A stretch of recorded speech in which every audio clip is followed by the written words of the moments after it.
비가 쏟아지던 오후였어요. 하늘은 잿빛으로 내려앉았고 거리는 물안개로 덮여 있었습니다. 사람들은 우산을 깊숙이 눌러쓰고 빠르게 발걸음을 옮겼습니다. 대학 근처 좁은 골목길, 간판 불빛이 희미하게 번지는 곳에서 한 노인이 비틀거리며 걸어가고 있었습니다. 그는 한 손에 신문지를 덮어쓰고 있었지만 비는 이미 어깨를 다 적셨습니다. 숨소리는 거칠었고 발은 제대로 딛지 못한 채 흔들리고 있었죠. 지나가던 사람들은 곁눈질만 하고 그를 피했습니다. 그때 우산을 든 여학생 하나가 걸음을 멈췄습니다. 지은이었습니다. 그녀는 젖은 운동화 속 발이 시린 것도 잊은 채 노인에게 다가갔습니다. 그가 그대로 쓰러지자 지은은 당황해 우산을 내려놓고 그의 팔을 붙잡았습니다. 괜찮으세요? 어디 다치신 거 아니에요?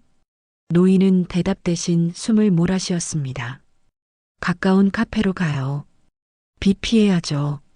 그녀는 그의 팔을 부축해 조심스레 걸었습니다. 사람들은 흘깃거리며 둘을 지나쳤습니다. 카페 안은 따뜻했습니다.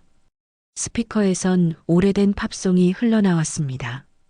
지은은 젖은 머리를 털고 노인을 자리에 앉히고 따뜻한 차를 주문했습니다. 노인은 떨리는 손으로 컵을 잡으며 겨우 한 모금 삼켰습니다. 얼굴엔 피로와 세월의 흔적이 깊게 패여 있었어요. 눈가의 주름이 얇게 떨리며 그는 무언가 말하려다 이내 입을 다물었습니다. 지은은 계산을 하고 자리로 돌아왔지만 노인은 어느새 자리를 비운 뒤였습니다. 단지 컵받침 위에 낡은 시계 하나가 놓여 있었습니다. 비는 여전히 내리고 있었습니다. 지은은 시계를 손에 쥐고 창밖을 바라봤습니다. 괜찮으셨겠지 작은 목소리로 중얼거렸습니다. 그녀의 손끝은 아직도 차가웠지만 마음 어딘가엔 알 수 없는 온기가 남았습니다. 그날 밤 지은은 고시원으로 돌아왔습니다. 방은 좁고 공기는 눅눅했어요. 그녀는 알바복을 벗고 침대에 앉았습니다. 책상 위엔 아르바이트 명세서와 밀린 등록금 고지서가 흩어져 있었습니다. 눈꺼풀이 무거웠지만 마음 한구석엔 낮에 본 노인의 모습이 떠올랐습니다.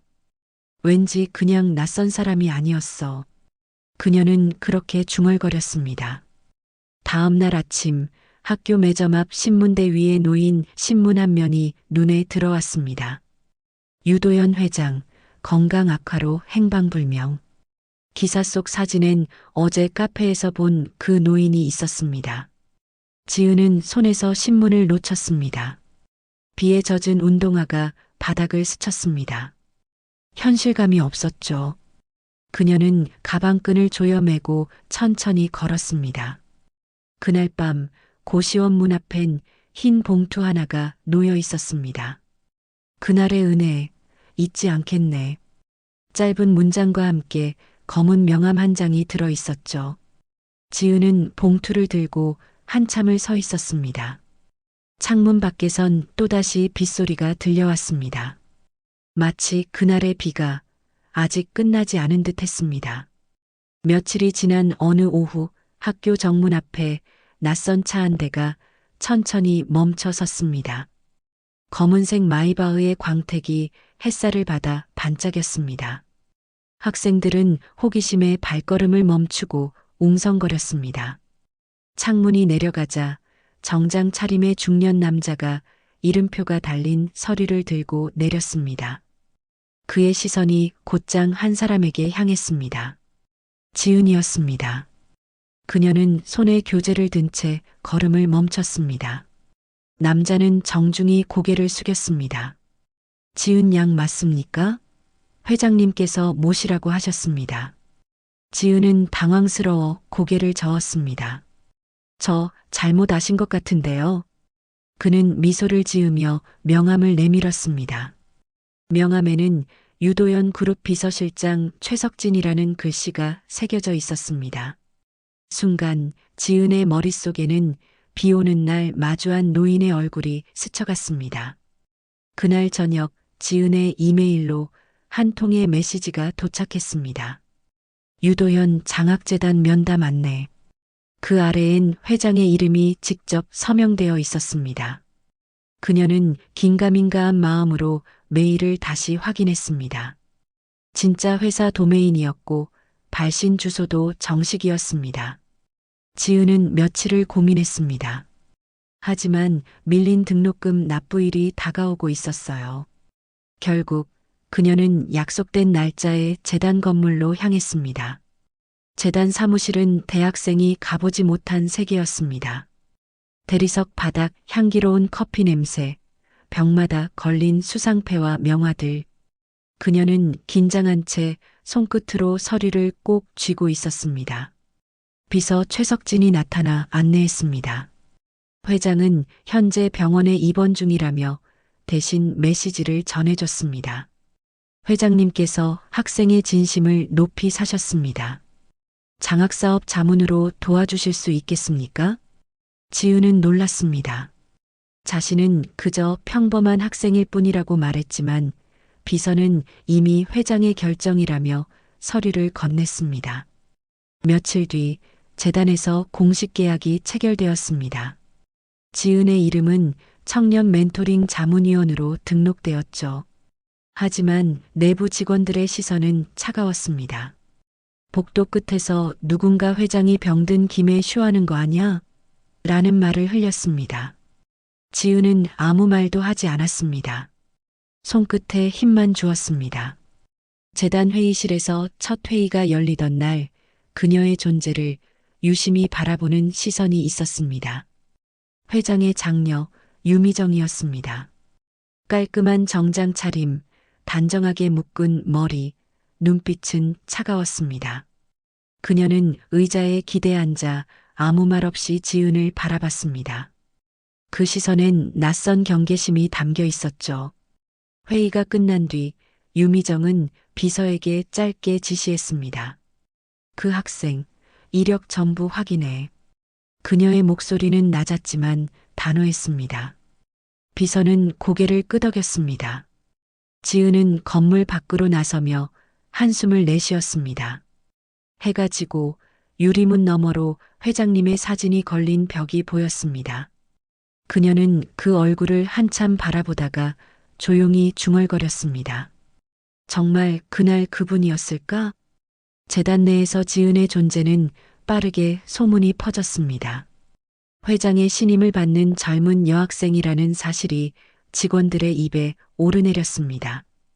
복도 끝에서 속삭이는 말들이 그녀의 뒤를 따라다녔습니다. 회장님 눈에 들었대. 저런 애가 뭘 안다고. 낮은 목소리의 수군거림은 칼날처럼 예리했습니다. 그 중심에는 유도현 회장의 장녀 유미정이 있었습니다. 그녀는 냉철한 경영인으로 회사 내 누구도 쉽게 거역하지 못하는 인물이었죠. 유미정은 보고서를 덮으며 비서에게 명령했습니다. 그 학생 전부 조사해. 며칠 뒤 보고서가 책상 위에 올려졌습니다. 거기엔 지은의 가정환경, 아버지의 해고, 기록, 그리고 과거의 불우한 생활이 세세히 적혀 있었습니다. 유미정의 입꼬리가 아주 미세하게 움직였습니다. 역시 이유가 있었군. 지은은 그 사실을 모른 채 자신의 역할에 충실했습니다. 재단에서 진행되는 청년 멘토링 기획안을 수정하고 학생 인터뷰를 정리했습니다. 그 일은 단순 행정 보조가 아니라 진심이 필요했죠. 회장은 여전히 병원에 있었고 지은은 매주 병실을 찾아가 업무 보고를 했습니다. 그녀는 회장 앞에서 항상 꼿꼿이 서 있었습니다. 학생, 돈이 전부가 아니라는 걸 잊지 말아요. 회장은 힘겹게 미소를 지으며 말을 남겼습니다. 지은은 조용히 고개를 끄덕였습니다. 그 순간만큼은 세상에 단 둘만 있는 듯한 평온이 감돌았습니다. 그러나 그 평온은 오래가지 않았습니다. 병원 복도 한쪽에서 지은은 낯선 시선을 느꼈습니다. 유미정이 팔짱을 낀 채 서 있었습니다. 그녀의 눈빛엔 명백한 의심이 깃들어 있었습니다. 지은은 어색하게 인사했지만 대답은 돌아오지 않았습니다. 그날 저녁 재단 내부 회의에서 유미정은 회장의 건강 문제를 언급하며 발언했습니다. 요즘 아버지의 판단이 예전 같지 않습니다. 그 말에 회의장은 잠시 정적에 휩싸였죠. 그녀는 곧장 새로 들어온 인물들을 언급했습니다. 그 말은 분명 지은을 향한 것이었습니다. 지은은 다음날 사무실에서 동료들의 무표정한 시선을 느꼈습니다. 커피를 내리던 손끝이 떨렸습니다. 메신저 알림이 울렸고 회의 불참 사유서 제출이라는 문장이 떠 있었습니다. 자신에게 더 이상 회의 초대가 오지 않는다는 뜻이었습니다. 그녀는 묵묵히 노트북을 닫았습니다. 머릿속이 하얘졌지만 병실에 남아있을 회장을 떠올렸습니다. 비서 최석진이 그녀를 향해 다가왔습니다. 지은 양, 오늘은 그냥 돌아가세요. 회장님께서 많이 피곤하십니다. 그녀는 억지로 미소를 지으며 고개를 숙였습니다. 병원 문 앞에서 발걸음을 멈춘 그녀는 문틈 사이로 들리는 낮은 목소리를 들었습니다. 유미정의 목소리였습니다. 아버지, 그 학생 곁에 두면 안 돼요. 세상은 순수한 마음으로 돌아가지 않아요. 지은은 문 손잡이를 쥔 채 그대로 서 있었습니다. 아무 말도 할 수 없었습니다. 밖으로 나서자 바람이 차갑게 불었습니다. 회장의 병실 창문 불빛이 멀리서 흔들렸습니다. 그녀는 어깨를 웅크리며 고개를 들었습니다. 비 예보가 없던 하늘에서 또다시 빗방울이 떨어지고 있었습니다. 유도현 회장의 사망 소식은 새벽 뉴스 속보로 전해졌습니다. 화면 아래에는 재계 거물, 향년 68세라는 자막이 떠 있었습니다. 재단 건물 앞에는 아침부터 카메라가 몰렸고 검은 양복을 입은 사람들이 분주히 오갔습니다. 지은은 텅 빈 눈빛으로 휴대폰 화면을 바라봤습니다. 그날 새벽까지도 회장의 병문안을 갈까 망설였는데 결국 한 번의 망설임이 영영의 이별이 되어버렸습니다. 그녀는 떨리는 손으로 조의를 표하기 위해 검은 옷을 챙겨 입었습니다. 장례식장은 대기업 회장의 마지막을 애도하는 인파로 가득했습니다. 사회각계의 인사들이 조문을 왔고 기자들의 플래시가 쉼없이 터졌습니다. 지은은 조용히 구석에 서서 고개를 숙였습니다. 하지만 몇몇 시선이 그녀에게 쏠렸습니다. 낮게 들리는 수군거림이 다시 시작되었습니다. 저 학생이야, 그 회장님이 데리고 다니던 그 장학금 얘기, 뭔가 수상하지 않아? 지은은 들리지 않는 척했지만 심장이 쿵쿵 울렸습니다. 유언장이 공개된 것은 장례식 마지막 날이었습니다.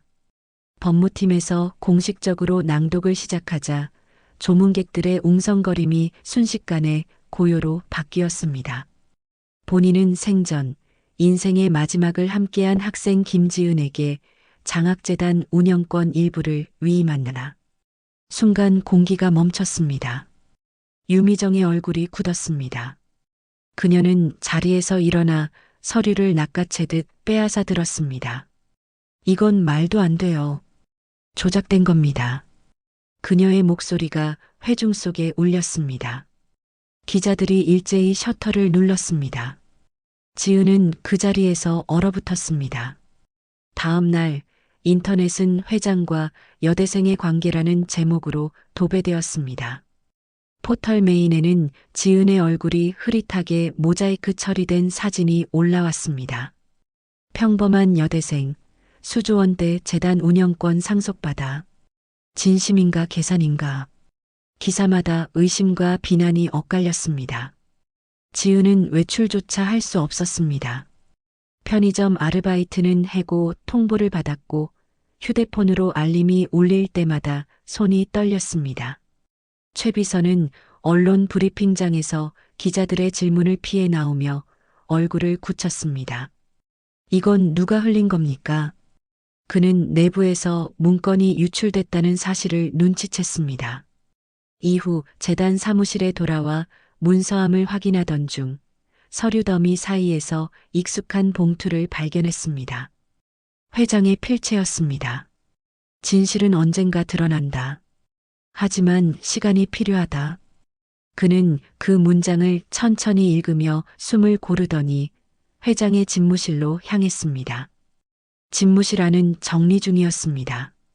액자들은 벽에서 내려졌고 책상 위엔 유품 목록이 정리되고 있었습니다. 그곳에서 최 비서는 잠시 멈췄습니다. 오래된 노트북 한 대가 책상 밑 서랍 깊숙이 들어 있었습니다. 비밀번호를 입력하자 영상 파일 하나가 나타났습니다.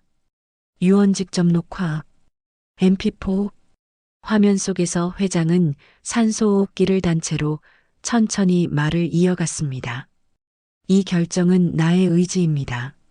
내 삶의 마지막은 내게 인간다움을 가르쳐준 한 사람을 향한 감사로 마무리하고자 합니다. 최 비서는 그 영상을 보며 숨을 삼켰습니다. 그러나 공개는 쉽지 않았습니다. 유언 조작 의혹으로 재단이 압수수색을 받았기 때문이었죠.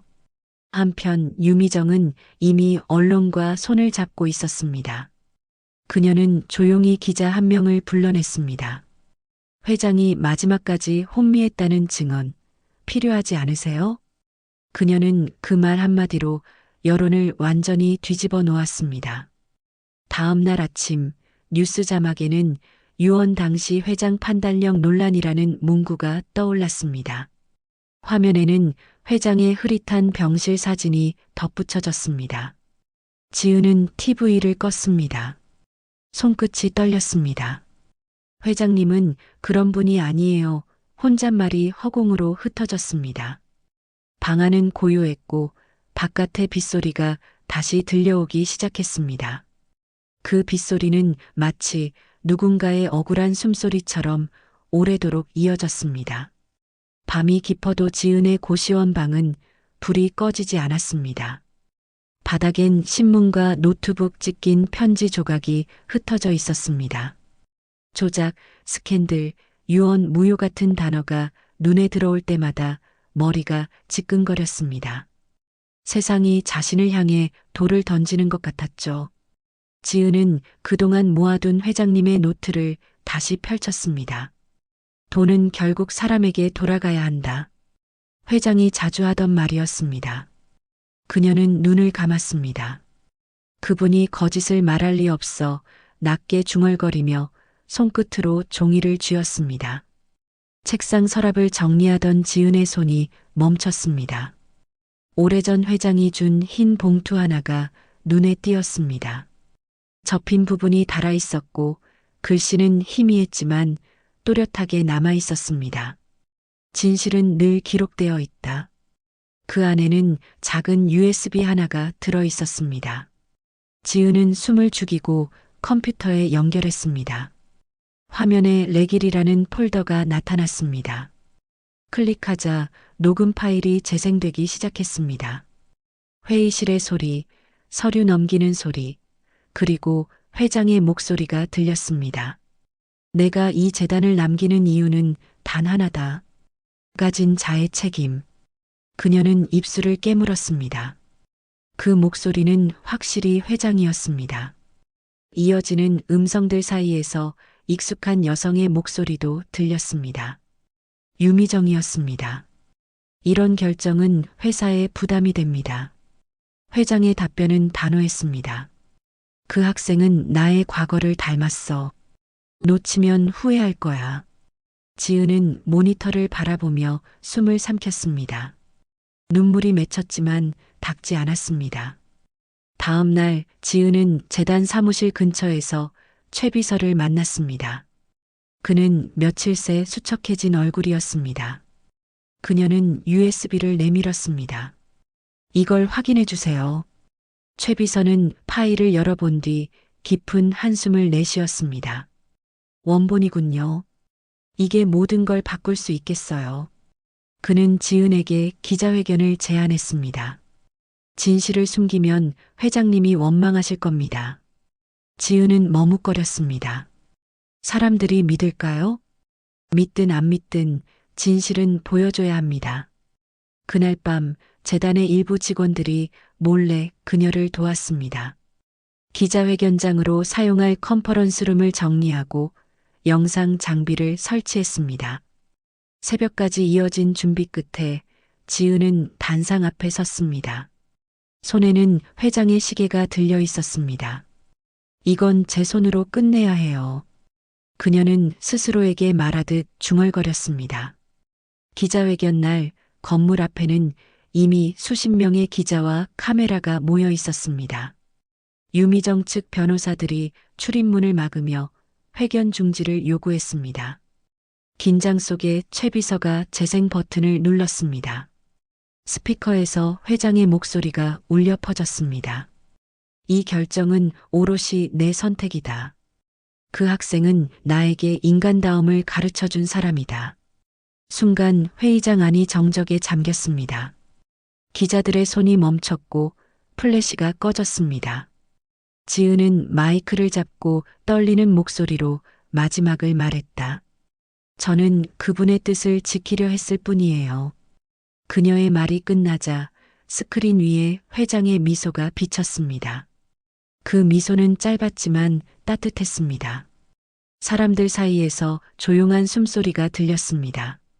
그리고 누군가의 박수가 울렸습니다.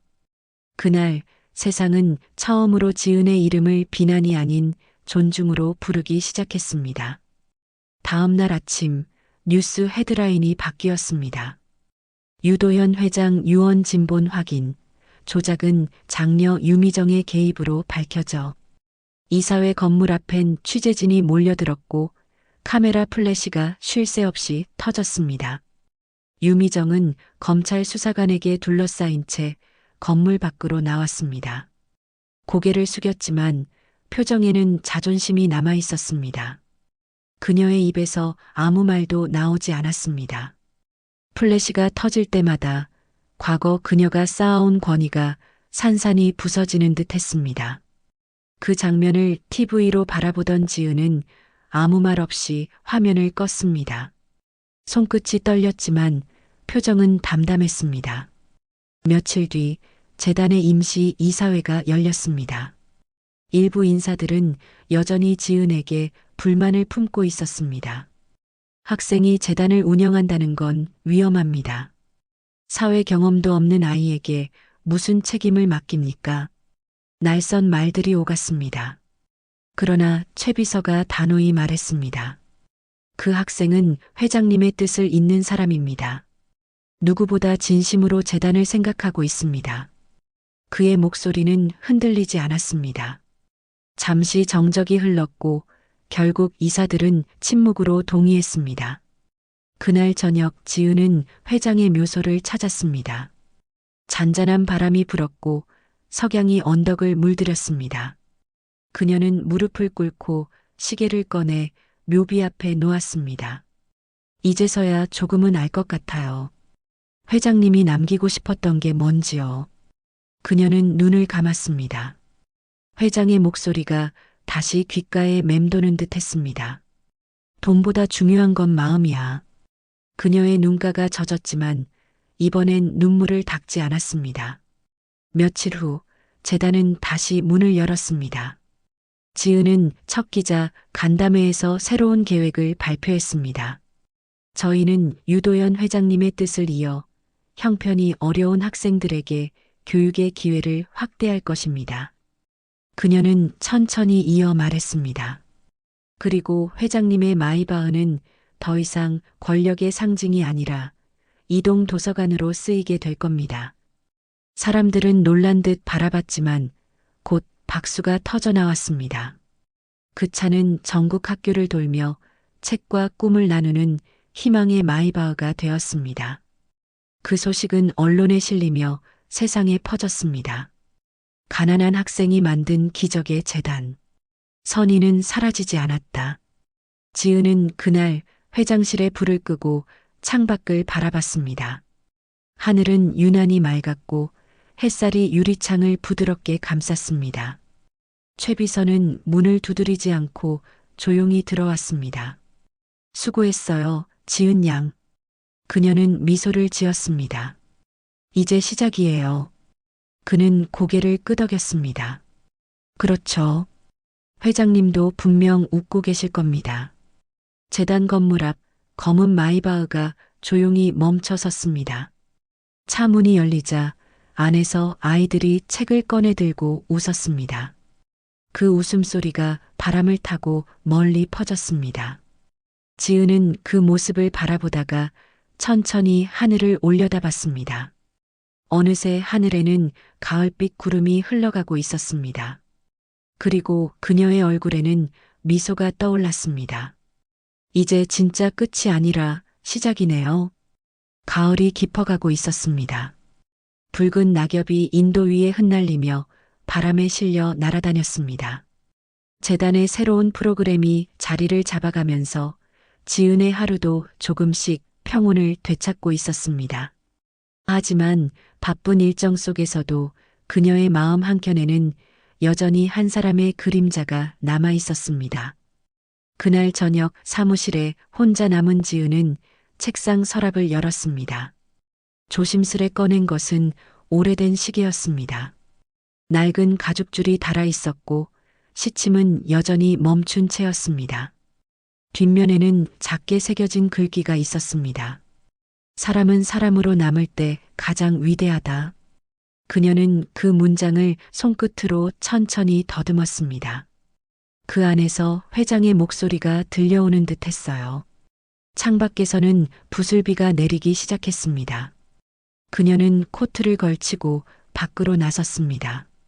캠퍼스로 이어지는 길, 회장과 처음 마주쳤던 그 골목을 향해 천천히 걸었습니다. 비는 점점 굵어졌지만 우산을 펴지 않았습니다. 마치 그날처럼요. 조용한 골목 끝 가로등 아래에 낡은 박스 하나가 놓여 있었습니다. 그 옆에는 허름한 옷차림의 노숙자가 웅크리고 있었습니다. 지나가던 사람들은 고개를 돌리고 발걸음을 재촉했습니다. 지은은 잠시 멈춰 섰습니다. 심장이 쿵 하고 내려앉았습니다. 몇 년 전 자신이 처음 회장을 만났던 모습이 떠올랐습니다. 그녀는 조심스레 다가갔습니다. 괜찮으세요? 노숙자가 천천히 고개를 들었습니다. 얼굴은 주름으로 가득했고 눈동자는 희미했지만 따뜻했습니다. 그녀는 자신의 코트를 벗어 그의 어깨에 덮어주었습니다. 비가 많이 와요. 따뜻한 데로 가셔야죠. 노인은 떨리는 손으로 그녀의 손을 잡았습니다. 따뜻하구나. 짧은 한마디였지만 그 말 속엔 오래된 세월의 온기가 실려 있었습니다. 지은은 잠시 말을 잃었습니다. 손끝으로 전해지는 체온이 너무도 익숙했습니다. 그 순간 회장의 마지막 미소가 떠올랐습니다. 누군가에게 남은 온기만으로도 인생은 의미가 있다. 그녀는 고개를 숙이며 조용히 말했다. 괜찮아요. 이제 제 차례니까요. 비가 점점 거세졌습니다. 거리의 불빛이 흐릿해졌고 차창마다 빗물이 흘렀습니다. 지은은 노인을 카페까지 부축해 데려갔습니다. 따뜻한 차를 건네며 잠시 창밖을 바라봤습니다. 비가 내리는 유리창 너머 회장의 그림자가 겹쳐 보였습니다. 그녀는 미소를 지었습니다. 이제 조금은 알겠어요, 회장님. 카페의 조명 아래 노인의 손이 조금씩 풀렸습니다. 그는 따뜻한 차를 들고 천천히 마셨습니다. 지은은 자리에 앉아 시계를 다시 바라봤습니다. 여전히 멈춘 시침, 그러나 그 안에는 흐르는 듯한 시간의 감정이 담겨 있었습니다. 그녀의 눈빛엔 슬픔도, 회한도, 그리고 아주 작은 평안이 함께 깃들어 있었습니다. 밖으로 나서자 비는 어느새 잦아들고 있었습니다. 하늘엔 희미한 달빛이 떠 있었고 젖은 아스팔트 위에 그 빛이 반사되었습니다. 지은은 걸음을 멈추고 하늘을 바라봤습니다. 이제 그분이 떠난 자리는 제가 지켜야겠죠. 그녀의 입가에 잔잔한 미소가 번졌습니다. 그리고 천천히, 아주 천천히 다시 걸음을 옮겼습니다. 몇 해가 흘렀습니다. 도심 한가운데 자리 잡은 유도현 장학재단은 이제 전국적인 이름이 되었습니다. 입구에는 늘 학생들과 부모들이 오가며 웃음소리가 끊이지 않았습니다. 건물 외벽엔 커다란 현판이 걸려 있었습니다. 작은 선의가 세상을 바꾼다. 지은은 아침 햇살이 스며드는 창가에서 커피를 한 모금 마셨습니다. 바쁜 하루가 또 시작될 참이었죠. 재단 직원들이 분주히 서류를 나르고 학생들이 상담을 받으며 장학증서를 받아갔습니다. 그들의 얼굴에는 희망이 가득했습니다. 지은은 그 모습을 바라보다가 조용히 미소를 지었습니다. 회의실 안에는 새로 수여된 장학생 명단이 놓여 있었습니다. 그녀는 서류를 정리하며 이름 하나하나를 확인했습니다. 불과 몇 년 전까지만 해도 자신도 저들처럼 불안한 학생이었죠. 하지만 지금은 누군가의 길을 밝혀주는 사람이 되어 있었습니다. 문득 회장의 목소리가 떠올랐습니다. 사람은 마음을 나눌 때 비로소 살아있지. 그 말은 여전히 그녀의 삶을 움직이는 기준이었습니다. 복도를 따라 걷던 지은은 재단의 전시 공간 앞에서 발걸음을 멈췄습니다. 벽에는 한 장의 사진이 걸려 있었습니다. 회장의 생전 모습과 젊은 시절의 그녀가 나란히 웃고 있는 사진이었습니다. 그 아래엔 작은 문구가 새겨져 있었습니다. 그날 한 사람의 친절이 한 세상을 바꿨습니다. 그녀는 그 문장을 바라보며 가만히 눈을 감았습니다. 그날 오후 재단 앞마당에서 장학증서 수여식이 열렸습니다. 무대 위에 오른 학생들은 떨리는 손으로 증서를 받았습니다. 플래시가 터지고 박수가 울렸습니다. 지은은 단상 옆에서 그 모습을 바라봤습니다. 아이들의 눈빛 속엔 기대와 감사가 섞여 있었습니다. 그녀는 조용히 속삭였습니다. 이제 너희가 또 다른 누군가의 빛이 되어줄 차례야. 행사가 끝난 뒤 어린 학생들이 웃으며 정문으로 나갔습니다. 그들 뒤로 한 대의 검은 마이바흐가 천천히 들어왔습니다. 차에는 이동 도서관 1호 희망의 마이바흐라는 글씨가 적혀 있었습니다. 차문이 열리자 아이들이 안으로 들어가 책을 꺼내 들었습니다. 지은은 그 모습을 바라보다가 손가락으로 유리창을 살짝 두드렸습니다. 이제 정말 다른 의미의 차가 되었네요. 하늘은 구름 한 점 없이 맑았습니다. 캠퍼스와 도심을 잇는 도로 위로 햇살이 반사되어 눈이 부셨습니다. 지은은 건물 밖으로 걸어나가며 잠시 하늘을 올려다봤습니다. 어딘가에서 회장의 낮은 웃음소리가 들리는 듯 했습니다. 잘했네, 지은. 그녀는 눈을 감고 고개를 숙였습니다. 고맙습니다, 회장님. 전 이제 제 길을 갈게요. 멀리서 바람이 불어왔습니다. 재단 깃발이 천천히 펄럭이며 하늘로 향했습니다. 그녀는 그 모습을 바라보다가 걸음을 옮겼습니다. 길 건너편에는 새로 문을 연 청소년 도서관이 보였습니다. 그 앞을 지나던 한 아이가 무거운 상자를 들지 못해 허둥대자 지은은 망설임 없이 달려가 도와주었습니다.